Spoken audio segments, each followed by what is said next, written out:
ধোঁয়ার কুণ্ডলিটা আজ যেন বড্ড বেশি পাক খাচ্ছে। আচ্ছা, ঈশ্বর তার আরাধনায় খুশি হলে বুঝি এভাবেই জানান দেন? না, না হলে থেকে থেকে ওই ঘন কালো ধোঁয়ার মধ্যে ওইসব অদ্ভুত অবয়ব ভেসে উঠছে কেন? আমি তো পরিষ্কার দেখতে পাচ্ছি, কখনো রাক্ষস, আবার কখনো কোনো নারকীয় কীট, যেন নিজের দাঁত নখ খিঁচিয়ে সকলের দিকে কুদৃষ্টি দিয়ে চলছে। আশ্চর্য ব্যাপার। আচ্ছা, এখানে উপস্থিত অন্যান্য ব্যক্তিরা কেউ এটা নিয়ে ভাবনা চিন্তাই করছে না? তবে কি এটা শুধুমাত্রই আমার মনের ভুল? কেন এমন মনে হচ্ছে? আমার তো বারবার মনে হচ্ছে আর কয়েক প্রহরের ব্যবধানেই চারদিকটা একেবারে নিকষ কালো অন্ধকারে ছেয়ে যাবে। নাথ বৌমা, পূজার স্থানে দাঁড়িয়ে এত কথা বলতে নেই। মন শান্ত করো, আর তা যদি না পারো তবে নিজের ঘরে যাও। হ্যাঁ, আমার ভুল হয়ে গেছে ঠান্দি, আর কখনো এমনটা হবে না। রত্নাবতী, তোর দেহ এত ঘামছে কেন? সমস্ত ক্লেশের সময় ঘুচে গেছে। চোখ খোল, আমি এসেছি। ভয় পেয়ে গর্তে সেঁধিয়ে গেলেই যে আমার উপস্থিতি অগ্রাহ্য করা যায় না। তাই যদি হতো তবে তোর বিয়ের ঠিক 3 দিনের মাথায় এমন যজ্ঞ করার প্রয়োজন পড়তো না। শোন, আমি সকলের চোখ এড়িয়ে তোর জন্য মানুষের মাংস নিয়ে হাজির হয়েছি। একবার পিছন ফিরে দেখ। না না, আমি ওসব খাই না। চলে যাও না, চলে যাও না তুমি এখান থেকে। আর কখনো আমার নাম নিও না। ভয় কিসে? তোকে তো শেষমেশ আমার কাছেই আত্মসমর্পণ করতে হবে। আমি এই বাড়ির গৃহবধূ, এছাড়া আমার আর কোনো পরিচয় নেই। সাহস দেখিয়ে আমি কোনো পৃথক পরিচয় গড়তেও চাই না। কাউকে আমার প্রয়োজন নেই। যাও না, যাও না বলছি তো। চলে যাও না, চলে যাও না এই ভিটের ত্রিসীমানা থেকে। আমাকে মুক্তি দাও না। কি হয়েছে? কি বিড়বিড় করছো? এদিকে তাকাও। না না, আপনি আপনি ওখানে যাবেন না। ওখানে ওখানে ভয় আছে। কিসের ভয়? কাকে ভয়? ওই যে, ওকে দেখতে পাচ্ছেন না? ওকে, ওর চোখগুলো বাটার মতো, মানুষের রক্ত দিয়ে তাতেও জ্বালানি দেয় যে। একটা অশরীরী অবয়ব, কিন্তু জানেন, ওনা ওনা আসলে দেবী। হ্যাঁ, ও আসলে দেবী। সবসময় আমার সাথে সাথে ঘুরে বেড়ায় আর বাকিদেরকে হত্যা করার পরিকল্পনা করে। এদিকে এসো, একটু শান্তির জল নিয়ে যাও। এসব ভুলভাল চিন্তাধারা মাথা থেকে নেমে যাবে। না, ওই জল নিস না, সরে আয়। ঠান্দি, ও ঠান্দি, মা কোথায়? হ্যাঁ, আমার না মায়ের সাথে দুটো কথা আছে। কোথায় মা? দেখো, আশেপাশেই কোথাও হবে খন। কি হয়েছে? এমন হাসপাস করছো কেন বৌমা? জল খাবে নাকি উপসী থাকতে খুব কষ্ট হচ্ছে? ও আবার কেমন কথা? বলি, আমরা কি বিয়ে হয়ে আসার পর ওই স্বামীর ঘরে এটুকু কাঠখড় পোড়াইনি? তোমার ছেলের বউ তো একেবারে কচি খুকিটি নয় যে এত তোলা তোলা করে রাখতে হবে। যতক্ষণ না পর্যন্ত পূজা সমাপ্ত হবে ওই ততক্ষণ পর্যন্ত এই বাড়ির বউরা মুখে কিছুই তুলতে পারে না। আর শোনো বড় বৌমা, এই এত বছরের নিয়মাবলী আমি কেবলমাত্র একটি মেয়ের জন্য নষ্ট করে দিতে পারি না। কিন্তু ওর ভাবগতিক আমার ঠিক সুবিধা ঠেকছে না। মা মা আমার না মাথাটা বড্ড ঝিমঝিম করছে। আমি শরীরে তেমন বল পাচ্ছি না। আমার মনে হয় কেউ যেন আমার আবার।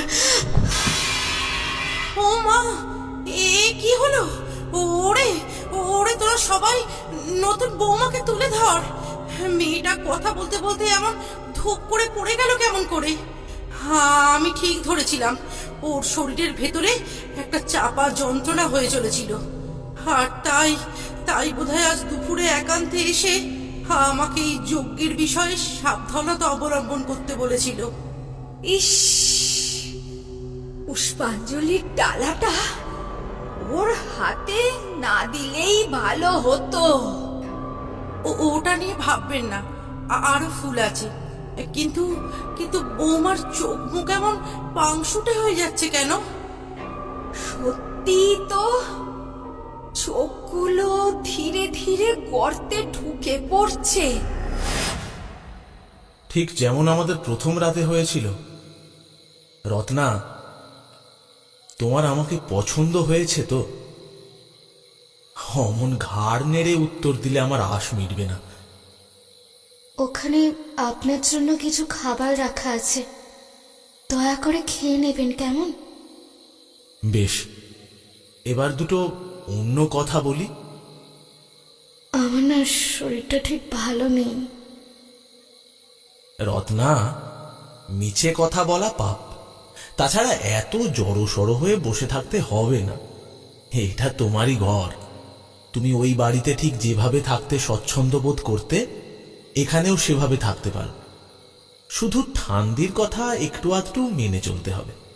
আসলে ঠান্দি যতদিন বেঁচে পড়তে আছেন ততদিন এই বাড়িতে ওনার হুকুম সকলের উপরে মান্যতা দেওয়ার রীতি আছে। উনি হলেন আমাদের ঠাকুরদার প্রথম পক্ষ। দ্বিতীয় পক্ষের কোলে আমার পিতা জন্মগ্রহণ করলেও ওনার কদর এখনো একই রয়েছে। এবার ঘোমটাটা সরাও। এখন তো এই ঘরে আমি ব্যতীত অন্য কেউ নেই।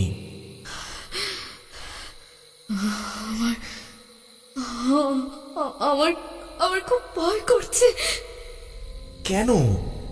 আমাকে কিসের ভয়? না না, আপনাকে নয়, তবে আমার মনে হচ্ছে এই ঘরে আমি আর আপনি ছাড়াও অন্য কেউ আছে। আমার যে তার দিকে তাকাতেই ভয় করছে বড্ড। ও, নিশ্চয়ই বাড়ির কেউ মজা করে এখানে কোথাও লুকিয়েছে, তাই তো? না না, আপনি বুঝতে পারছেন না। আমি যাকে সঙ্গে করে এই বাড়িতে প্রবেশ করেছি তাকে যে আমি এখনো ভালো করে চিনেই উঠতে পারিনি। তার সঙ্গে যদি আমার মনের মিল না হয়, মনের মিল যদি না হয়, তাহলে তো সব ধ্বংস হয়ে যাবে। আপনি না দয়া করে এই কথা কাউকে জানাবেন না, কেমন? কাউকে জানাবেন না, হ্যাঁ? আপনি যে নিজেও আমাকে এখনো সম্পূর্ণরূপে চিনে উঠতে পারেননি। তবে চিন্তা নেই, আপনি ধীরে ধীরে সবটা অবগত হয়ে যাবেন। রত্না, নববধূর মুখে প্রথম সম্ভাষণে এমন কথা শোভনীয় নয়। ক্ষমা করবেন, আমি তো এই অঘটনটাই ঘটতে দিতে চাই না। তাই তো আপনাকে আমি আগাম সতর্ক বার্তা জানাচ্ছি। তুমি কি ওই বিকট মূর্তিটার কথা বলছো? আস্তে আস্তে, ওটাকে ওভাবে অবজ্ঞা করবেন না। একটা পাথুরে প্রতিমা দেখে তো ভক্তি উদিত হবার কথা, তার বদলে ভয় পাচ্ছ। অবশ্য তোমাকেই বা দোষ দিই কেমন করে? ও রূপখানা সত্যিই দানবীর নেয়। খুব শীঘ্রই ঠাকুরমশাইকে দিয়ে ওটা দেবীর কোন রূপ তা জেনে নিতে হবে। এসব পূজায় সামান্য কিছু ভুলচুক হওয়া খুব বিপজ্জনক। প্রয়োজন নেই। আমার পূজা একমাত্র তোর ঘরণী করতে সক্ষম হবে। রত্নাবতী, যদি স্বামীকে আজ রাতেই রক্ত উঠে ছটফটিয়ে মরতে দেখতে না চাস, তবে নিজের ছলাকলা গোপন রাখিস। তোমার কপালে চন্দনের সাজের ফাঁকে বিন্দু বিন্দু ঘাম জমে রয়েছে। না না না, আপনি আপনি কিন্তু আমার আমার কাছে আসবেন না। দূরে দূরে চলে যান, যান দূরে। ও ও আমাকে আপনার কাছে যেতে নিষেধ করছে। আপনি আসবেন না আমার কাছে, দূরে চলে যান। আচ্ছা বেশ বেশ, তবে আজ রাতে তোমার আর আমার মধ্যখানে যে বস্তু ব্যবধান সৃষ্টি করতে চাইছে, আমি তাকেই এই ঘর থেকে বার করে দেব। না, আসবেন না। আমি আমি তো আপনাকে অনুরোধ করছি, এমন কাজ ভুলেও করবেন না। দূরে সরে যান না আমার কাছ থেকে। উনি উনি যদি একবার ক্রোধিত হয়ে যান, তাহলে যে আপনি আর আমাকে চোখের দেখাটুকুও দেখতে পাবেন না। দূরে সরে যান না। দামোদর, এই দামোদর, শীঘ্রই এখানে আয়। দাঁড়ান না, যাবেন না, দয়া করে আমার কথাটা শুনুন না। আমি আমি ওটা বলতে চাইনি। এভাবে হবে না। বেশ, আমি নিজে গিয়ে ওকে অন্য কক্ষে রেখে আসছি। আমার একটা কথা শুনুন, শুনুন না, আমার একটা কথা শুনুন না। আমি কি বলছি সেটা শুনুন। একবারটি আপনার মাকে ডেকে দিন। দেখুন, ওনাকে এই বিষয়টা জানিয়ে রাখা দরকার। ভয় নেই, আমি খুব শীঘ্রই ফিরে আসব। আর দরজাটা বাইরে থেকে বন্ধ করে দিয়ে গেলাম। আমাকে তোর কাছ থেকে কেউ আলাদা করতে পারবে না রত্নাবতী। তোর স্বামীকে ভালো করে বুঝিয়ে দে, শুধুমাত্র আজকের রাত নয়, যেই রাতগুলোয় আমার তোকে প্রয়োজন পড়বে, সেই রাতগুলো ও তোকে দখল করতে চাইলে ওর মৃত্যু অবধারিত। এবার নিজেই ঠিক কর, ফুলে সজ্জিত খাটেই সোহাগের শেষ রাত অতিবাহিত করবি, নাকি সিঁথিতে চওড়া সিঁদুরের রেখা নিয়ে বার্ধক্য পর্যন্ত এই সংসারে নিজের খুঁটি পাকাপোক্ত রাখবি? কে আপনি? কে? আমার সামনে আসুন। না, আজকে আমার মুখ তোকে দেখাতে পারবো না। তার চেয়ে বরং আমার প্রভাবটা বুঝে নে। মানে কি বলতে চাইছেন আপনি? শোন, আমাকে পূজা করতে হলে 101টা জবার মালা এবং সেই প্রতি ফুলের গায়ে মানব রক্তের ছিটে চাই। এই সাজ দিতে পারবি তো? আমাকে ছেড়ে দিন, দয়া করে আমাকে ছেড়ে দিন। আমার পক্ষে এই কাজ করা সম্ভব নয়। তাহলে যে এই পরিবারের সকলে তোকে অপয়া বলবে? আমার নাম ভাঙিয়ে সতী হয়ে ঘরে প্রবেশ করেছিস, এত সহজেই সেই সুখের পথ থেকে সরে যাবি? আপনি কেন আমাকে এরকম ভাবে বিরক্ত করছেন? কেন এসেছেন আপনি এখানে? কে এসেছে রত্নাবতী? কার সাথে কথা বলছো? আচ্ছা, আপনি ওই মূর্তিটাকে কোথায় রেখে এলেন? উত্তরের ঘরে একটা পিঁড়ির উপর লাল কাপড় বিছিয়ে তার উপর বসিয়ে রেখেছি। আগামীকাল সকালে স্নান সেরে আমাদের ঠাকুর ঘরে ওটা প্রতিষ্ঠিত করে দিও। না, আপনি ভুল করছেন।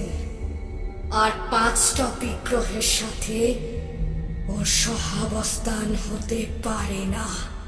তোমার গলাটা হঠাৎ এমন শোনাচ্ছে কেন?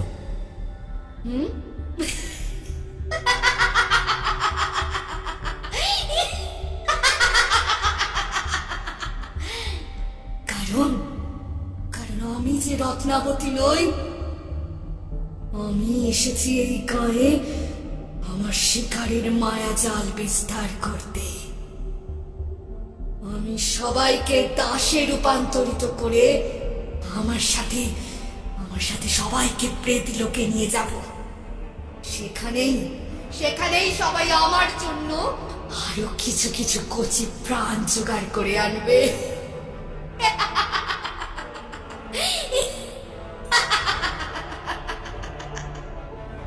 এই এই এই এই এই এই এসব কথা বন্ধ করো। আহ আরে আরে কি হচ্ছে? এই এই আমি এই হাসি সহ্য করতে পারছি না। আমাকে মুক্তি দে, খোল দরজা। আমাকে বাইরে আসতে দে। রত্নাবতী, চিৎকার করো না, সবাই শুনতে পাবে।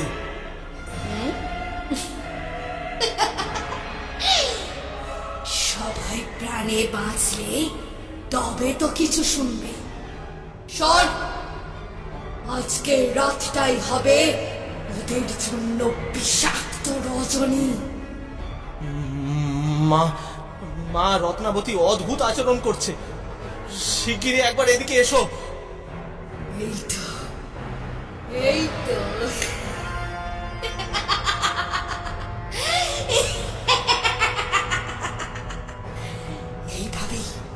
এইভাবেই আমাকে ভয় পেয়ে চল। কোনো মানুষের চোখে নিজের জন্য ভয় অতীত হতে দেখলে আমার মনে বড় আহ্লাদ জাগে রে। তুমি যেই হও না কেন, দয়া করে আমার স্ত্রীর শরীর থেকে বেরিয়ে এসো। চুপ কর। যা সম্ভব নয় সেটা নিয়ে আলোচনা মানায় না। যা যা শুয়ে পড়। রাত গভীর থেকে গভীরতর হতে চলেছে যে। দাঁড়াও দাঁড়াও রত্নাবতী, দাঁড়াও, ওদিকে কোথায় চলেছো? জানিস না এই দেহটা যে শুদ্ধ করে তুলতে হবে। আমি তোমায় কোথাও যেতে দেব না। খবরদার, অপদেবী না শুনতে অভ্যস্ত নন। অপদেবী? সে কে?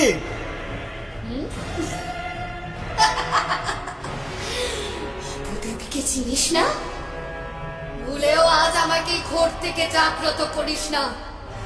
আগে এখানকার সমস্ত বসতির ওপর আমার নিঃশ্বাস ফেলতে দে, তারপর আমি ধীরে ধীরে তোর সংসারের উপর থেকে আমার ছায়া সরিয়ে নেব।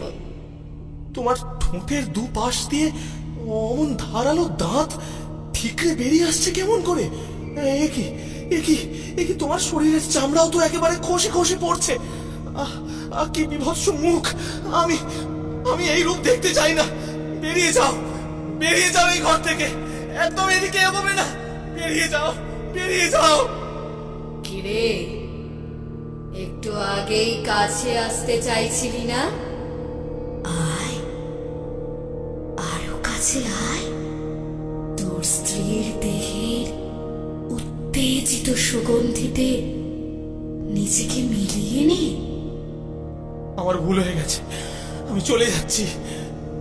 শোন, এই রাতের কথা যদি কখনো অন্য কাউকে জানাস, তবে যে এই ভিটেতে কেবল মৃত্যুর বন্যা বইবে। না না না না না না, সব মনে থাকবে। আমি কিচ্ছু দেখিনি, কিচ্ছু শুনিনি। এই তো তোকে শেষ করার পর ঠিক এভাবেই তোকেও আমার বাধ্য অনুচর করে তুলব।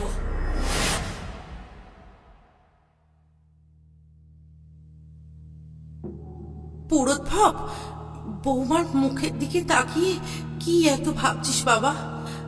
তুই এক্ষুনি একবার বদ্দিকে খবর দে। আজ কিছু একটা হয়ে গেলে ওর বাবাকে কি জবাব দেব বলতো? এখনো তোদের জোর খোলা হয়নি, আর এর মধ্যে এত কিছু ঘটতে হলো। না না, যার জন্য এত কিছুর আয়োজন করা হয়েছে সেই যদি পুজোতে উপস্থিত না থাকে তবে এই পূজার কোনো অর্থ থাকে না। বড় মা, এখনো তো বেশ খানিকটা সময় আছে। মা, ওকে মাটিতে শুইয়ে দাও। এরূপ কথাবার্তার কিছুই আমি ঠাউর করতে পারছি না। যা বলছি শুধু সেটুকু করো।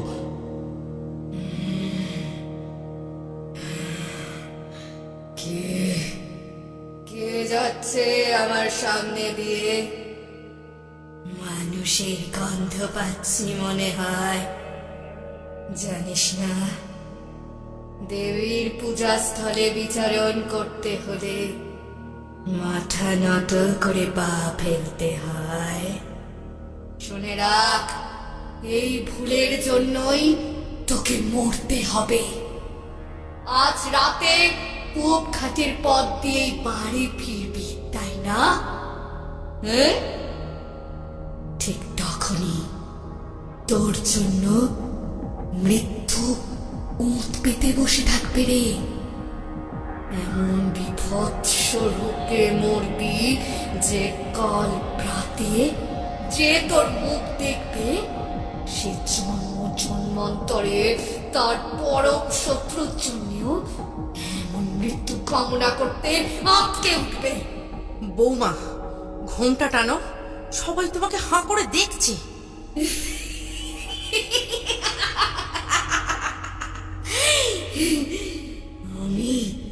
আমি ওদের কাঁচা মাংস খাবো। দে দে না মা, দে না। ওদের আমার সামনে বলি দে। তাড়াতাড়ি কুলো আনো, বাতাস করলে ওর মাথা ঠান্ডা হবে। জয় উগ্রতারার জয়। দেখা দাও মা, আমি যে তোমার জন্যই এতগুলো প্রহর ধরে নিজেকে প্রস্তুত করে চলেছি। আমার দেহে আসীন হও তুমি। তোমার ক্ষুধা নিবারণ করতে না পারলে আমি আর কেমন ভক্ত তোমার? পুরোদ্ভব, ও যে ভরে পড়েছে রে। ঠাকুর মশাই পূজার উপাচার গুছিয়ে নিয়ে এদিকেই আসবেন, আর চিন্তা নেই। দাঁড়াও বাছা, সবাইকে এখনই ব্যতিব্যস্ত করে তুলো না। এই দেখছো না, নতুন বৌমার সাথে আগত দেবীর মূর্তি কেমন অদ্ভুত জ্যোতিতে জল জল করছে। নিজের মনকে একটু শক্ত করো। দেখে শুনে এমন দিব্যজ্যোতির মেয়েকে যখন ঘরে তুলেছো, তখন ভবিষ্যতেও এমন অনেক দৈবিক ঘটনার সম্মুখীন হতে হবে। এ তো আমাদের পরম সৌভাগ্য যে আমাদের ঘরের পুত্রবধূর ডাকে ঈশ্বর সাড়া দেন। কিন্তু ওর চোখ মুখ তো অন্য কথা বলছে। উচ্চ মার্গের পথের সাথে সংযোগ স্থাপিত হলে দেহের মধ্যে এমন কিছু বিভ্রান্তি ধরা পড়ে। তাছাড়া সবকিছু তো তোমার আমার বোঝার বিষয় নয়। যেখানে আমাদের মতন মুখ্য মানুষের ভাবনাধারা আটকে পড়ে, ঠিক সেখান থেকেই তো ঈশ্বরের লীলা শুরু হয়। জয় মা তারা। জয় মা। রত্নাবতী, তুমি কি আমার কথা শুনতে পাচ্ছ?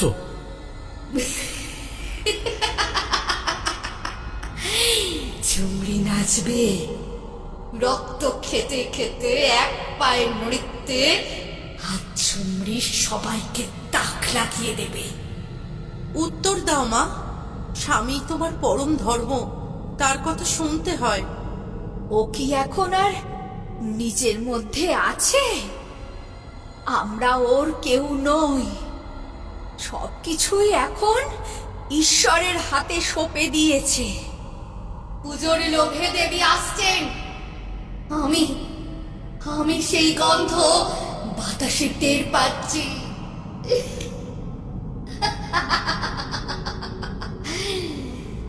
চোখের খবর রক্ত খপর, ঝুমরি নাচে উদর গহর, সাথে থাকে রক্তিম ছাঁচ, আজ মনের মিটুক স্বাদ। পাগলের মতো এসব কি বলে চলেছে? তুমি ভিতরে যাও বৌমা, আমি এখানে আছি। কিন্তু বড় মা। আহ, নাত বউয়ের যাতে কোনো ক্ষতি না হয় সেটা দেখার দায়িত্ব আমার। বলি, এই সংসারের প্রতি তো আমারও কিছু দায়িত্ব কর্তব্য রয়েছে। তাছাড়া সংসারে কিসে ভালো হবে সেটা এখনো পর্যন্ত তোমার চেয়ে আমি খানিকটা বেশি ভালো বুঝি। ঠান্দি ঠিক কথাই বলেছেন। তাছাড়া এখানে কিছুক্ষণ পর বলি হবে। তুমি তো আবার এত রক্তারক্তি কাণ্ড সহ্য করতে পারো না। আমার রক্ত চাই, আর রক্ত চাই। ওই তো বলতে না বলতেই দেবীর ক্ষুধা চড়ে বসেছে। ঢাকি, ভালো করে বাজাও তো। আয় বলছি। কি নধর শরীর! এই দেখ বাছা, গলায় জবার মালা ঝুলিয়ে, কপালে আর শিঙে বেশ করে তেল সিঁদুর লেপে প্রস্তুত করে রেখেছি। এবার শুধু ভোগ দেবার পালা। সরে যা, সরে যা সবাই, সরে যা বলছি। চল, নয়তো যাকে সামনে পাবো তাকেই মোচ বরাবর কেটে খাবো। ছাড়ো নাথ বৌমা, এমন করে পাঠাটা তুলে কোথায় নিয়ে যাচ্ছ? ওকে, ওকে আগে আমি খাবো। দেবী রক্ত চান, আমি এটো করে দেবার পর তারপর তোরা সবাই খাবি। একেবারে গরম শনিতের স্রোত এলো। মাগো, এ কেমন বউ! ঠান্দি, বলির আগেই যে পাঁঠার গলায় কামড় বসিয়ে রত্নাবতী ওকে শেষ করে ফেললো। এবার কি হবে? মায়ের বোধ হয় এটাই ইচ্ছা। চলো চলো, এসো সবাই, এখন ওকে একা একা থাকতে দাও। পরম শান্তি। অনেক বড় চেষ্টা থেকে নিষ্কৃতি পেলাম। এবার আমার মানুষের রক্ত খাবার স্বাদ হয়েছে, কিন্তু আজ নয়। আগে এদের সবাইকে আমার চোখের মায়ায় বশ করব, তারপর আমার সৌন্দর্য বৃদ্ধি করতে এদের সবকটাকে কাজে লাগিয়ে পুনরায় যুবতী হয়ে উঠব। ধরিত্রী দেবী, আমাকে ভয় দেখিও না। আমি তোমার দাস নই, আর মাত্র কয়েকটা দিনের অপেক্ষা। তারপরে আমি আরো ক্ষমতাবান হয়ে উঠবো, আরো। এবং সেই মুহূর্ত থেকে প্রকৃতিকে আমার পদানত করব। ওর এত বড় আস্পর্ধা যে আমার কাছ থেকে আমার রূপকে ছিনিয়ে নেয়। না না না না, এর শাস্তি যে ওকে পেতেই হবে।